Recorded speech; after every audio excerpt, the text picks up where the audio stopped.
नमस्कार दोस्तों, आज की हमारी कहानी अच्छी लगे तो प्लीज हमारा चैनल सब्सक्राइब करें। देखो जरा, यह साड़ी कैसी लग रही है? अच्छी है। और यह वाली, यह भी अच्छी है। आपको तो सारी ही बढ़िया लग रही है। बेकार में ही आप साथ आए। अरे भाई, नाराज मत हो। अब तुम जो भी पहनो सुंदर ही दिखोगी। अब ले लिया हो सब तो मैं पेमेंट कर दूं। रेनू और उसके पति राहुल बाकी सारा सामान खरीदकर घर लौटने लगे। रास्ते में रेनू को गरम गरम बनती हुई जलेबियां दिखाई दी। उनको देख रेनू बोली, चलो हम भी खाए। तुम खा लो, मेरा मन नहीं है। राहुल ने कहा, प्लीज खा लीजिए। ठीक है। फिर दोनों ने गर्मा गर्म जलेबियां खाई और घर के लिए भी पैक करवा ली। घर पहुंचकर सास ससुर के लिए जलेबियां निकालने लगी। तभी सास बोली, हम नहीं खाएंगे। खाना नहीं बनाने का इरादा है क्या?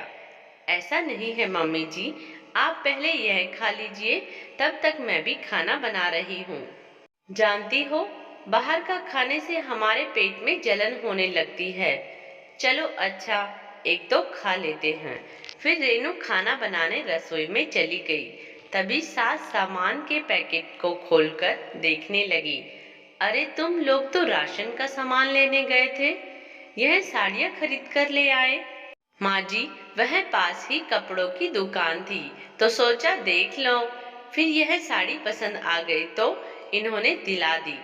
वह तो ठीक है, पर इतनी महंगी साड़ी, इतने में तो घर भर के कपड़े आ जाते।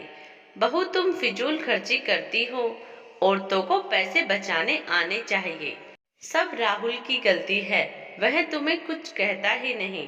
रेनू उदास हो गई। सबको खाना खिलाकर वह अपने कमरे में चली गई। अगले दिन सुबह एक पार्सल आया। रेनू नहा रही थी तो उसकी सास ने वह पार्सल ले लिया।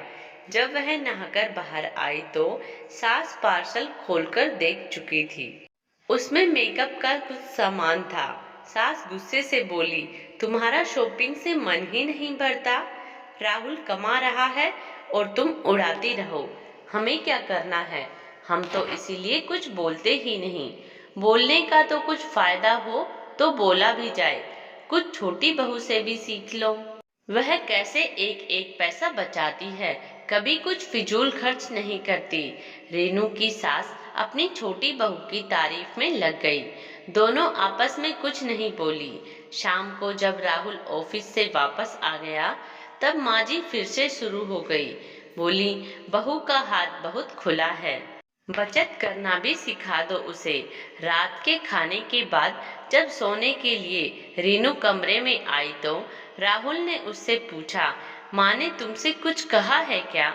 जवाब देते हुए रेनू रो पड़ी। बोली, यह बताइए मैंने आपसे क्या मांग लिया जो माँ जी मुझे इतना सुनाती है? मुझे तो बस अच्छे कपड़े पहनने और श्रृंगार का शौक है, इससे ज्यादा तो मैं कुछ मांगती नहीं आपसे।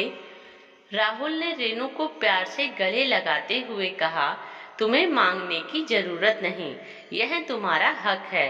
और फिर मैं कमाता किसके लिए हूँ?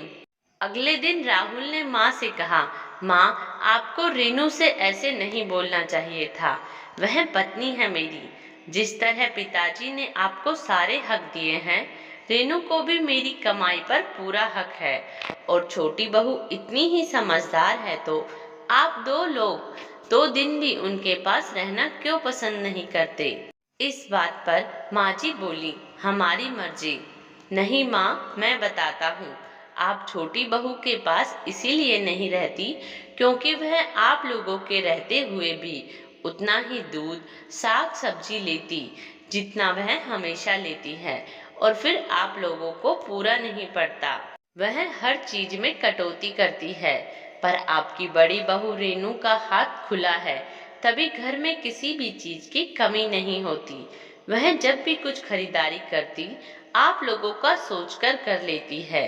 इसीलिए आपको बड़ी बहू के साथ रहना पसंद है। वैसे 2 दिन बाद रेनू का जन्मदिन है, इसीलिए वह सूट मैंने ही उसे दिलाया। मेकअप का सामान उसकी पसंद से मैंने ही ऑर्डर किया था। कांता जी थोड़ी नाराज और थोड़ी शर्मिंदा हो गई। और आगे से ख्याल रखूंगी कि रेनू को ताने ना दूं।